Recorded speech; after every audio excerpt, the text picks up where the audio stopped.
Buongiorno e benvenuti a questa prima edizione del nostro telegiornale. Vediamo subito i titoli. Undicenne accoltella un compagno di scuola di 14 anni, il ragazzo ferito alle mani e alle braccia, ha un polmone perforato ma non è in pericolo di vita. Dietro l'aggressione ci sarebbero episodi di bullismo nella scuola Quasimodo di Palermo. 30 anni fa la cattura del boss Nitto Santapaola, l'ex PM di Catania Amedeo Bertone rievoca il giorno in cui la mafia catanese venne decapitata. A Siracusa nasce la Banca del Latte, il centro raccoglie il dono delle mamme per i bimbi nati prematuri.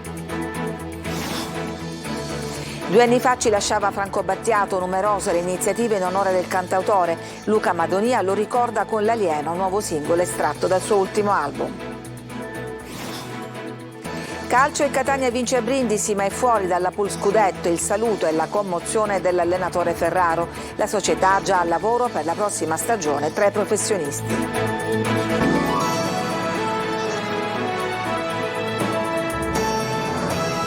Buongiorno e buona giornata. Un ragazzo di 14 anni è stato accoltellato ieri pomeriggio in via del Vespro a Palermo da un compagno di scuola di soli 11 anni. Il ragazzo ha riportato diverse ferite da taglio alle mani, alle braccia e uno dei colpi gli ha anche bucato un polmone. Dietro questa aggressione ci sarebbero episodi di bullismo. Marco Gullà.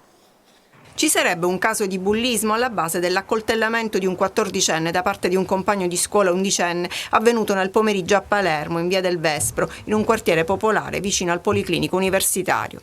Il ragazzino di 11 anni, come emerge dalle prime ricostruzioni dei carabinieri coordinati dalla Procura dei minori del capoluogo, avrebbe agito per difendersi dall'ennesimo episodio di bullismo subito. Sembra questa la pista privilegiata, ma le indagini sono ancora in una fase iniziale. Il 14enne colpito è arrivato al pronto soccorso all'ospedale civico accompagnato dal nonno e da alcuni parenti con diverse ferite da taglio alle mani, alle braccia e al torace. Uno dei fendenti gli ha bucato un polmone. L'equipe del primario dell'ospedale ha stabilizzato il 14enne che ora è ricoverato in area critica ma non è fortunatamente in pericolo di vita. I carabinieri attendono che le sue condizioni migliorino per sentirlo, ma nel frattempo hanno interrogato alcuni testimoni che avrebbero assistito all'aggressione. L'accoltellamento a quanto pare sarebbe avvenuto fuori dalla scuola Quasimodo, l'istituto che i 2 ragazzi frequentano. Si è concluso lo sciame sismico sull'Etna, lo rende noto l'Istituto Nazionale di Geofisica e Vulcanologia di Catania. Il vulcanologo dell'INGV, Boris Benck, sulla sua pagina Facebook segnala che dopo tutta l'eccitazione di ieri, nella serata l'Etna è tornata agli scenari già accennati negli ultimi giorni, con la Bocca Nuova, sede di una vivace attività quasi spenta, mentre il cratere di sud-est si mostra con la sua bocca orientale incandescente. La Protezione Civile intanto ha cambiato il livello di allerta da verde a gialla, attività eruttiva, cioè da bassa a media. Esattamente 30 anni fa, il 18 maggio del 93, a Granieri veniva catturato dopo anni di latitanza il capomafia catanese Nitto Santapaola con l'ex procuratore di Caltanissetta ed ex PM della DDA di Catania Amedeo Bertone. Abbiamo rivissuto quell'interminabile giorno. Natale Bruno. 18 maggio del 1993 mi arriva la notizia che è stato arrestato Nitto Santapaola. Qual è la sua prima impressione, il suo ricordo? Sono stato svegliato anche io all'alba da una telefonata del dottore Manganelli, che ovviamente in quel momento venivano alla mente tutti gli episodi delittuosi di cui si è reso autore e quindi sostanzialmente una sorta di liberazione. Lei l'ha incontrato tante volte nella sua attività di magistrato della direzione distrettuale antimafia di Catania prima, di Caltanissetta poi. Che sensazione ha avuto avendo quest'uomo di fronte a lei? Ma la sensazione è sicuramente di una persona che nell'ambiente delinquenziale aveva un carisma particolare. Non è stato particolarmente aggressivo, lo fu invece in una circostanza nel processo Orsa Maggiore dicendo sostanzialmente che avevo causato la morte della moglie, e questo sotto un duplice profilo, sia perché con l'arresto di Santa Paola dei figli la moglie era rimasta sola, e sia, io ritengo, per il fatto che l'omicidio era avvenuto ad opera di Ferone, che era un collaboratore di giustizia. Lei per quanto riguarda proprio questa vicenda è stato anche abbastanza clemente nei suoi confronti, nel senso che si prodigò per fare vedere la salma della moglie a Santa Paola. Fu approntato una saletta in aeroporto, lui lo ricorda. Questa iniziativa ci fu per in qualche modo alleviare il dolore comprensibilmente, umanamente comprensibile, di un uomo cui la moglie, alla quale lui era particolarmente legato, era stata uccisa in quel modo. Secondo lei ci sono i presupposti, visto il carisma di Santa Paola, di parlare dopo 30 anni ancora di un clan Santa Paola in azione? Ancora l'organizzazione Santa Paola, per quello che riesco a comprendere dalla lettura di atti pubblicati ovviamente sui giornali, è ancora un gruppo consistente e ancora in piena vitalità.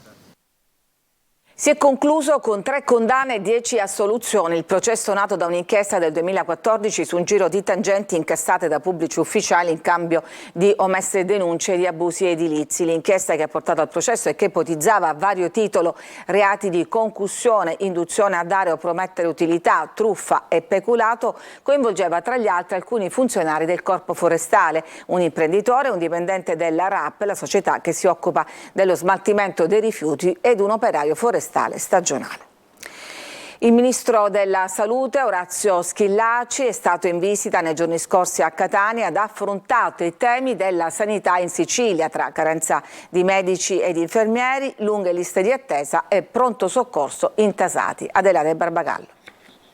Se i cittadini vanno negli ospedali, vuol dire che negli ospedali trovano risposta alle loro esigenze di salute, tra luci ed ombre. Cercare di decongestionare l'afflusso dei pazienti nei pronto soccorsi ovviamente è il primo aspetto al quale stiamo dando seguito. Il ministro della Salute Orazio Schillaci in visita a Catania difende la sanità pubblica, gode a suo parere della fiducia dei cittadini, poi però ammette che ci sono troppe diseguaglianze tra le regioni e che la medicina territoriale ha mostrato tutte le sue fragilità durante la pandemia ed occorre rafforzarla. Una buona opportunità è costituita dai fondi del PNRR. Ci sono fondi anche e soprattutto per la digitalizzazione della medicina e per la telemedicina, che io credo possa rappresentare veramente un cambio di marcia per far sì che ci siano meno disparità non solo tra regioni e regioni ma anche tra comuni e comuni. Qual è la ricetta del ministro per azzerare le liste di attesa? Per ottenere una prestazione specialistica si deve attendere mesi, talvolta perfino un anno. Credo che a breve incontreremo i presidenti delle regioni per discutere proprio di questo, delle liste d'attesa. Io credo che nelle liste d'attesa, come ho già detto e ribadito, debbano essere messe tutte le prestazioni che sono fruibili per i cittadini, sia da parte delle strutture pubbliche che da parte delle strutture private convenzionate. E poi c'è la carenza di medici ed infermieri. Molti specialisti trovano economicamente più conveniente lavorare in strutture private piuttosto che nelle corsie di un ospedale. Stiamo cercando di rendere più attrattive alcune specialità, siamo intervenuti nel recente decreto legge 34 sui pronto soccorsi e sulle emergenze, facendo sì che chi lavora nel pronto soccorso nell'emergenza abbia un'indennità maggiore e poi abbia anche sia stato riconosciuto come lavoro usurante. Stiamo lavorando per far sì che alcune specializzazioni che oggi sono poco scelte dai laureati in medicina divengano più attrattive. Per gli infermieri c'è un reale problema di carenza, stiamo vedendo di avere dei percorsi di formazione più brevi per gli infermieri ed eventualmente cercare di trovare qualche nazione estera dove gli infermieri sono formati bene per magari nel prossimo futuro poter fare degli accordi per averli a lavorare in Italia. Il ministro apre uno spiraglio sul futuro della cardiochirurgia pediatrica dell'ospedale di Taormina. Troveremo sicuramente una soluzione nell'interesse essenzialmente poi dei pazienti e dei piccoli pazienti. Schillaci ha conosciuto la mamma che ha dato alla luce una bimba nell'estate dello scorso anno con il primo parto in Italia avvenuto dopo un trapianto di utero. Un percorso realizzato al centro trapianti del Policlinico in stretta collaborazione con la ginecologia del Cannizzaro.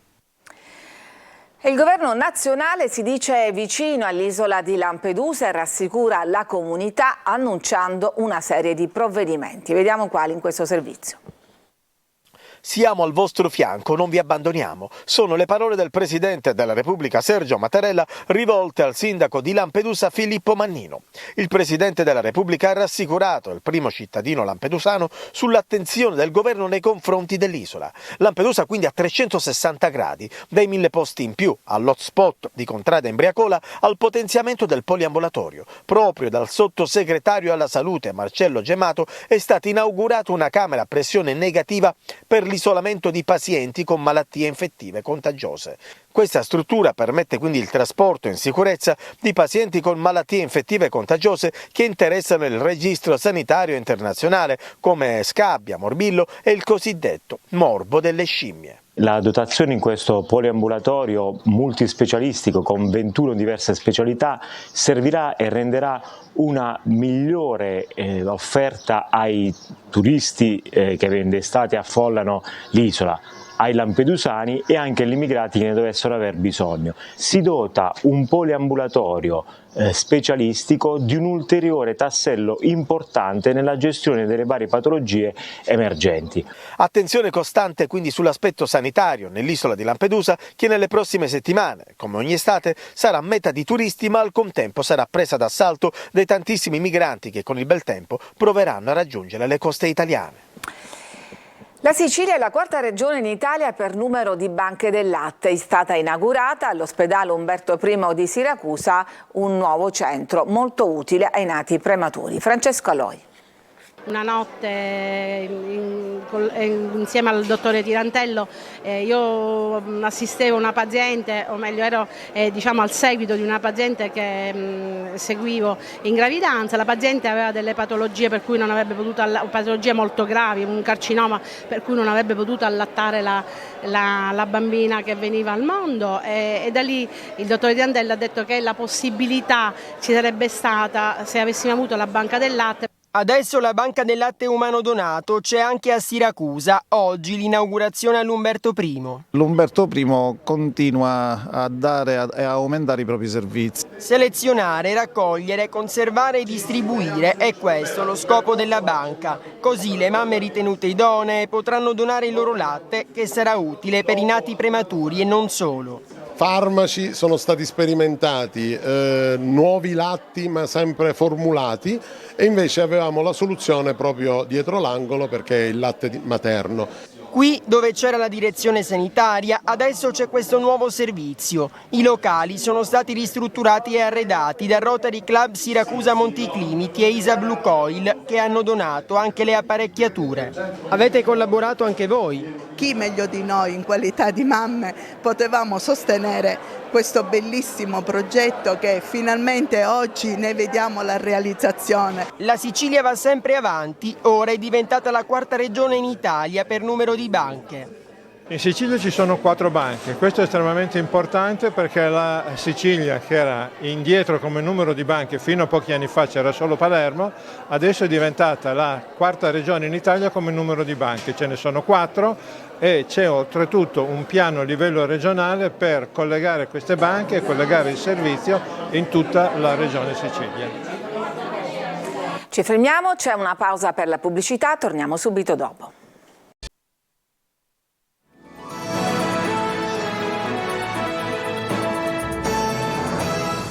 Ed eccoci di nuovo in studio. Sono passati 2 anni dalla scomparsa di Franco Battiato. Il cantautore catanese è stato celebrato con varie iniziative e anche l'amico Luca Mandonio lo ricorda con una versione acustica dell'Alieno. Sentiamo Eva Spampinato. Non tutti possono avere il privilegio di non morire mai davvero. Tra questi forse c'è Franco Battiato. Il maestro, scomparso il 18 maggio di 2 anni fa nella sua casa di Milo alle pendici dell'Etna, ha lasciato un'eredità artistica, musicale e spirituale talmente grande da rimanere sempre presente nella memoria e nel ricordo collettivo, anche di chi Battiato non lo ha mai conosciuto, come più giovani. La sua arte è destinata all'immortalità, dicono gli amici di una vita, che oggi lo ricordano come l'essere speciale per eccellenza, evocato nel testo della Cura, che resta una delle sue più suggestive composizioni. Perché sei un essere speciale ed io avrò cura di te. io dico sempre che noi cantanti siamo più o meno bravi facendo questo mestiere. Ecco, Franco Battiato è sempre stato in un altro pianeta, già questo spiega tante cose, come mondo, come ricerca, come musica, come intelletto, siamo in zone altissime, per cui posso solamente dire a tutti i giovani e a tutti i ragazzi di altre generazioni di ascoltarlo, di seguirlo, perché sicuramente ci sono insegnamenti meravigliosi e poi veramente una musica che è magica. Un'amicizia durata 33 anni, quella tra Luca Madonia e Franco Battiato, nata durante l'epoca dei giovani De Novo e culminata con la partecipazione in duo al Festival di Sanremo nel 2011. L'ho conosciuto sul finire degli anni '80, lui tornava a vivere a Catania dopo gli anni milanesi e noi, complice un discografico amico comune, ci lanciamo nell'impresa di chiedergli se voleva produrre il nostro ultimo disco. Lui accetta, ci conosceva e gli piacevamo anche, perché noi eravamo orgogliosi di questo fatto, e da lì è partita questa fantastica amicizia che vera, sincera, prova ne è la sua partecipazione con me al Festival di Sanremo, dove mi ha detto venga a farti da corista. E lì mi ha fatto ridere da morire, ma come da corista? E lui dice sì, vengo, tu fatti il tuo Sanremo, io ci sarò. E lui a 2 minuti e 40 sbucava sul palco, cantava la sua parte e mi ha nobilitato con questo suo intervento sicuramente magico, il pezzo L'alieno. Oggi Madonia ricorda il maestro con una nuova versione acustica dell'Alieno. Mi sembrava giusto riproporlo in questa nuova veste dedicata al mio amico Franco. Intanto fioriscono numerose in questi giorni le manifestazioni organizzate in suo nome. Da Roma a Milo, che torna a celebrare l'artista con una 3 giorni, da oggi al 20 maggio, di mostre, incontri, spettacoli di danza, momenti di meditazione e di riflessione. Ci fermiamo, c'è un'altra pausa e poi torniamo con la pagina sportiva.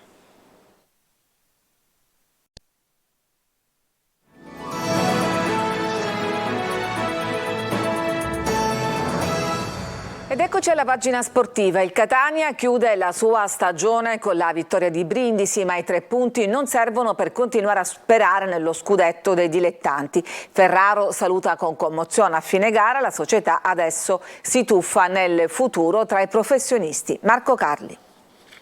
Era un obiettivo, non si è concretizzato. Il Catania è fuori dalla pool scudetto con rammarico, dovuto soprattutto alla prima partita del girone con il Sorrento, fra recriminazioni sull'arbitraggio e gara sottotono. A Brindisi il match è stato simile, meglio la squadra avversaria, Betersi il migliore in campo, ma è cambiato il risultato, anche perché i rossazzurri hanno dimostrato di saper reagire e ancora una volta hanno fatto leva sulla bontà del loro gruppo. Sono riusciti a trovare il gol del pari con Litteri, tornato in rete dopo una stagione difficile che però porterà nel cuore per la promozione dei colori che ama. E alla fine è arrivata la vittoria della partita con il consueto inserimento di Palermo. La differenza reti penalizza i rossazzurri che non hanno chance per la qualificazione. Ferraro saluta e ringrazia, tanta emozione e un tono che dà la sensazione di un commiato. Sono contento per quello che ho fatto io insieme alla staff, con tutti i calciatori e la società e il pubblico. Poi dopo, da domani in poi, quello che verrà verrà. Io sono sereno e convinto.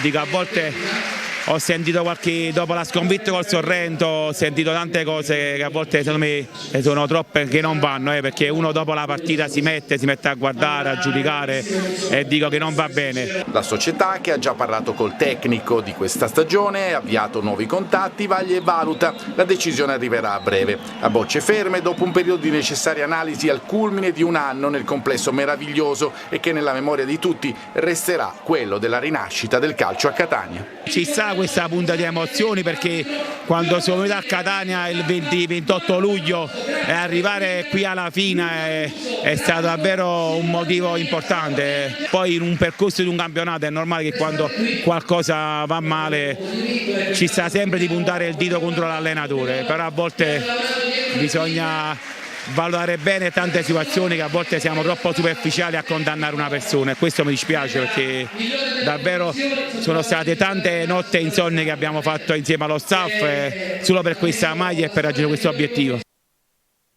Dopo aver ottenuto la salvezza in Serie C1, il presidente della CR Messina, Pietro Sciotto, ha deciso di disimpegnarsi dal club che aveva preso in mano nel 2017, consegnandolo simbolicamente al sindaco Federico Basile. Il mio tempo nel Messina è finito, ha annunciato Sciotto, sarà il sindaco a fare da garante per le nuove trattative. Il club è ufficialmente in vendita, una decisione che avevo già maturato a gennaio quando mi sono esposto non poco economicamente per rafforzare la squadra che poi ha raggiunto la salvezza. Pallanuoto femminile, l'Orizzonte è campione d'Italia per la 23esima volta nella sua storia. Il 7 allenato da Martina Miceli vince 8-6 contro la SIS Roma al termine di una partita giocata punto a punto e decisa nell'ultima frazione. Poi è festa grande in acqua e sugli spalti. Tonino De Mana. Coppa Italia e scudetto, il double è servito, così l'Orizzonte Catania si tuffa ancora nella storia, allungando la lunga lista di trofei e confermandosi una delle squadre più titolate d'Europa nella pallanuoto femminile. La squadra allenata da Martina Miceli è campione d'Italia per la 23esima volta, battendo la SIS Roma in gara 4 per 8-6 al termine di una partita tirata e giocata punto a punto fino alla terza frazione e blindando la porta nel decisivo quarto tempo. Punteggio, come detto, in equilibrio sino al 6-6, 2-2, 1-2 e 3-2 nei tre parziali. Poi, quando il gioco si fa duro, salgono in cattedra i campioni e fanno la differenza. Le parate di Aurora Condorelli che chiude letteralmente la porta e di gol dell'intramontabile Tania Di Mario, 44 anni, presidente e giocatore, e di Claudia Marletta decidono la contesa e mandano in estasi il pubblico che ha gremito gli spalti della piscina di Nesima, colorata di rosso e di azzurro e festante per l'ennesima impresa dell'Orizzonte. Alla fine un tripudio, lacrime che si mischiano e si confondono con l'acqua e che non riesce a trattenere neanche una veterana e campionessa olimpica come Martina Miceli. Troppo felici poi di fronte a tutto questo pubblico, non potevamo fare diversamente. Per loro Catania è la capitale della pallanuoto femminile. Non sta nella pelle Tania Di Mario, il suo gol, quello del 7-6, apre le porte della gloria. Che era una cosa che forse abbiamo desiderato talmente tanto che non siamo neanche riuscite a pensarla così bella. Grazie Catania, è stato bellissimo. Hai fatto anche un gol straordinario, forse uno dei più belli della tua carriera, o sbaglio? Sicuramente il più complicato. Chiude la porta invece Aurora Condorelli, che nell'ultima frazione decide di non far passare nessuno, opponendosi ai disperati assalti della SIS Roma. Sai che nell'ultima frazione non hai subito gol, avete fatto una difesa ferrea e tu le hai prese praticamente tutte. Sì, mancavano 8 minuti, stavamo pari, in 8 minuti abbiamo detto dobbiamo chiudere la porta e basta.